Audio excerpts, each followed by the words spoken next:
Bonjour, bienvenue sur cette nouvelle séquence, toujours consacrée sur les ruptures du contrat de travail. Cette fois-ci, nous allons aborder les ruptures unilatérales. L'objectif est de connaître à la fois les conditions et les effets d'une démission d'une part et de la prise d'acte d'autre part. En conséquence, et de façon tout à fait logique, après une introduction, nous verrons d'une part la démission et d'autre part la prise d'acte de rupture. En guise d'introduction, rappelons ce qu'est une rupture unilatérale. Une rupture unilatérale, c'est une rupture décidée par l'une des deux parties. Si l'on ouvre le Code du travail, on voit qu'au titre des ruptures unilatérales, le législateur envisage le licenciement décidé par l'employeur, la démission décidée par le salarié et la retraite. La retraite, si elle est décidée par l'employeur, c'est une mise à la retraite, et si elle est demandée par le salarié, c'est un départ à la retraite. En plus de ces cas visés par la loi, il faut rajouter une autre rupture, cette fois-ci prévue par la jurisprudence. Il s'agit de la prise d'acte. Reprenons donc d'abord la démission, puis la prise d'acte. Traitons tout d'abord de ce qui concerne la démission. La démission est un droit d'ordre public, ce qui signifie que le salarié ne peut y renoncer par avance. À ce principe, une exception, la clause de dédit-formation. Celle-ci peut être convenue entre les parties au contrat de travail lorsque l'employeur a financé une formation au salarié et qu'il souhaite que celui-ci reste à son service. Si tel n'est pas le cas, le salarié devra rembourser tout ou partie des frais engagés par l'employeur lors de la formation qu'il a suivie. Quelles sont les conditions à réunir pour qu'une démission soit admise? La démission peut être verbale, mais il est conseillé de la formuler par écrit. C'est parfois une exigence de la Convention collective nationale. La démission n'a pas à être motivée. Il suffit que l'employeur soit informé de cet acte unilatéral du salarié. Le salarié a la possibilité de se rétracter, mais l'employeur a également la liberté d'admettre cette rétractation ou non. Enfin, et c'est le point le plus important, il faut que le salarié soit animé d'une volonté non équivoque de démissionner. La jurisprudence insiste sur l'appréciation de cette manifestation non équivoque de démissionner. Le cœur de la démission, c'est la volonté. De sorte que l'absence de reprise du travail après un congé, l'abandon de poste, l'absence de justification d'une absence ne sont pas considérés comme une volonté manifeste de démissionner. Il faut souligner un cas particulier reconnu par le législateur dans le cadre de la loi pour la sécurisation de l'emploi. Un salarié peut en effet souhaiter une mobilité volontaire, mais vouloir la sécuriser. Dans ce cas, il va signer un accord avec l'ancien employeur que, pendant 2 ans, il pourra revenir si son nouveau poste ne lui convient pas. À l'issue de cette mobilité, s'il ne revient pas, on considérera alors qu'il a fait une démission sans préavis. Il revient au juge prud'homal d'apprécier le caractère ou non équivoque de la démission. Cette appréciation se fait au jour de la démission.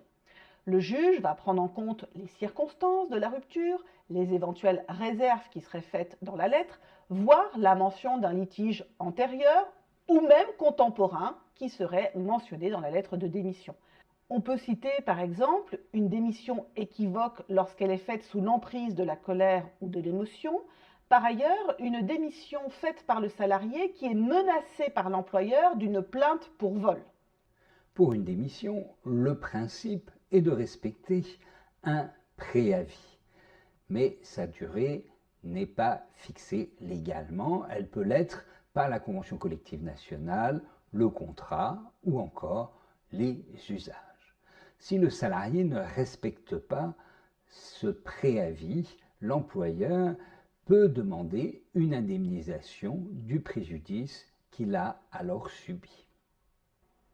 Selon un plan classique, étudions maintenant les effets de la démission. La démission n'est pas très avantageuse pour le salarié. En effet, elle est exclusive de tout droit. Autrement dit, le salarié ne pourra pas percevoir d'indemnité de rupture, il aura simplement les indemnités de congés payés. Et sauf exception, il ne pourra pas obtenir ensuite les indemnités de chômage versées par le Pôle emploi. On comprend dans ces conditions pourquoi le salarié peut hésiter à démissionner et préférer d'autres modes de rupture, notamment demander une rupture conventionnelle.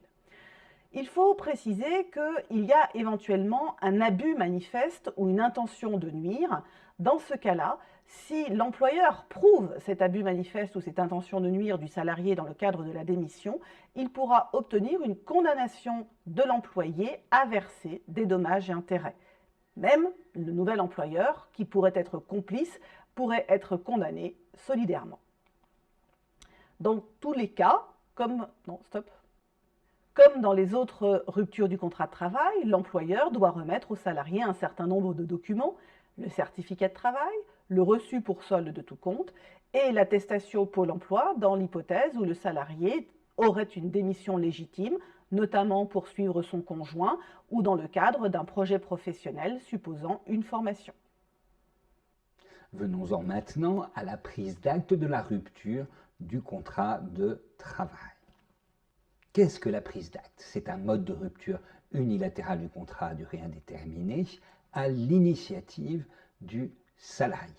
Celui-ci va rechercher à imputer la responsabilité de cette rupture à l'employeur en raison d'un de ses manquements. La prise d'acte est un mode de rupture qui a été dégagé dans une série d'arrêts de la Cour de cassation en date de 2003 et dans une situation particulière, celle du manquement de l'employeur à certaines de ses obligations. Le Code du travail ne fait mention de la prise d'acte de la rupture du contrat que dans un seul article, l'article L 1451-1 du Code du travail. Celui-ci dispose que lorsqu'une affaire relative à une prise d'acte de la rupture est portée devant le Conseil des prud'hommes, le bureau de jugement de celui-ci doit statuer en principe dans le délai d'1 mois. Il est cependant courant que ce délai soit dépassé. La jurisprudence a donc reconnu ce mode de rupture du contrat de travail, mais tout restait à faire. Quelles sont les conditions pour pouvoir demander une prise d'acte? Eh bien, au gré des arrêts, la Cour de cassation est venue d'abord apporter des précisions sur la lettre de prise d'acte. Il s'agit d'une lettre envoyée avec accusé de réception qui doit comporter les griefs faits par le salarié à l'employeur. Il est à préciser que cette lettre ne fixe pas les limites du litige, contrairement à la lettre de licenciement. Quels sont les griefs que le salarié peut invoquer à l'encontre de l'employeur? À partir de 2003, la jurisprudence avait admis un certain nombre de fautes, mais en 2014, par analogie avec le licenciement pour faute grave, elle a exigé que le salarié justifie d'un manquement suffisamment grave empêchant la poursuite du contrat. Voici quelques exemples dans lesquels la jurisprudence a admis la prise d'acte de la rupture du contrat de travail par le salarié.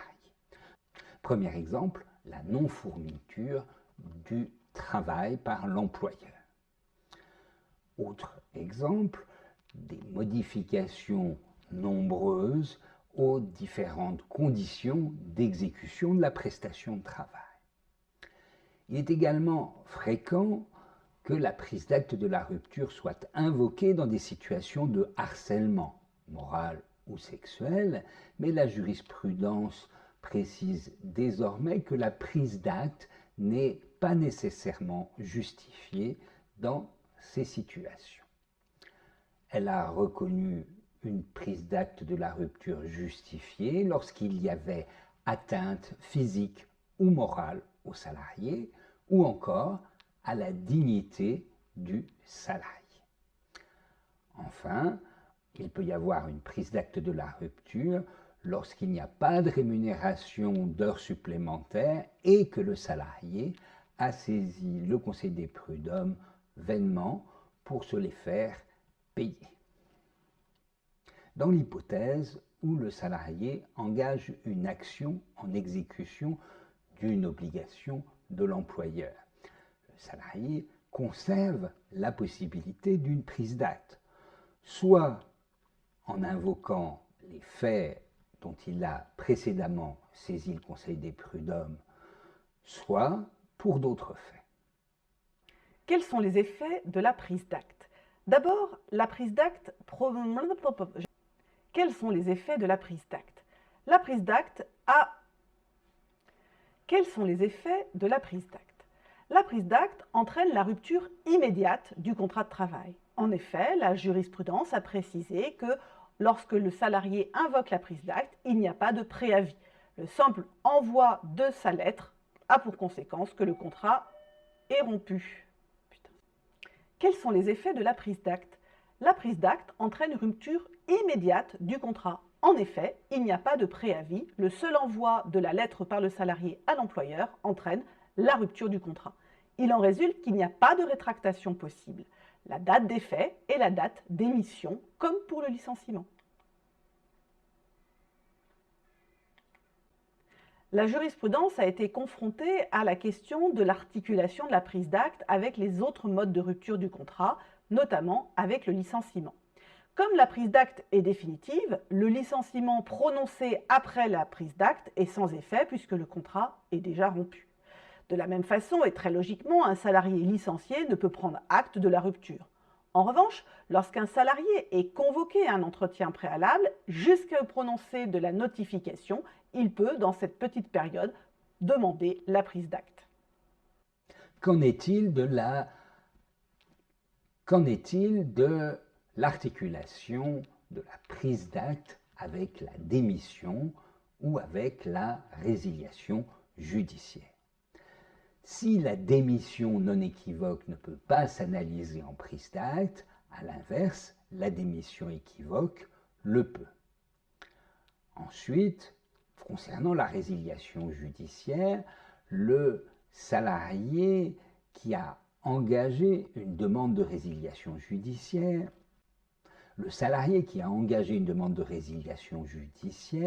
peut toujours, en cours de procédure, prendre acte de la rupture du contrat de travail. Mais cette prise d'acte opère cessation immédiate du contrat, donc la demande de résiliation judiciaire devient sans objet. Lorsque le juge se prononce, il fondera alors sa décision sur les manquements qui auraient été invoqués tant à l'appui de la résiliation judiciaire que de la prise d'acte. Dès 2003, la Cour de cassation a précisé que les effets de la rupture variaient selon que les faits sont ou non justifiés. Si les faits invoqués par le salarié sont justifiés, alors la prise d'acte a les effets d'un licenciement abusif. Autrement dit, faisons les comptes, le salarié pourra obtenir les indemnités de rupture, l'indemnité de préavis, des dommages et intérêts, il pourra même obtenir le droit au chômage. Attention, si ce sont des salariés protégés, alors ça a les effets d'un licenciement nul, l'ardoise est encore plus importante. Si, inversement, les faits ne sont pas justifiés, la Cour de cassation précise alors que la prise d'acte a les effets d'une démission. Fort logiquement, le salarié perd les indemnités de rupture et ne peut prétendre au chômage. Comme dans toutes les autres ruptures du contrat de travail, l'employeur doit remettre des documents aux salariés. Il doit remettre le certificat de travail, le reçu pour solde de tout compte et l'attestation pour le Pôle emploi avec une mention spéciale dans la case « Autres motifs de rupture ». Que retenir sur la démission? Que la volonté du salarié doit absolument être non équivoque, que celui-ci doit respecter un préavis et que la démission est exclusive de tout droit, sauf le paiement des congés payés. Concernant la prise d'acte,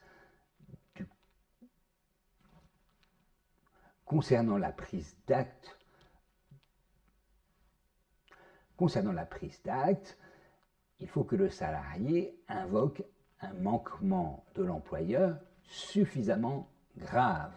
La rupture est alors immédiate et les effets de la prise d'acte varieront selon la gravité des griefs. Merci pour votre attention.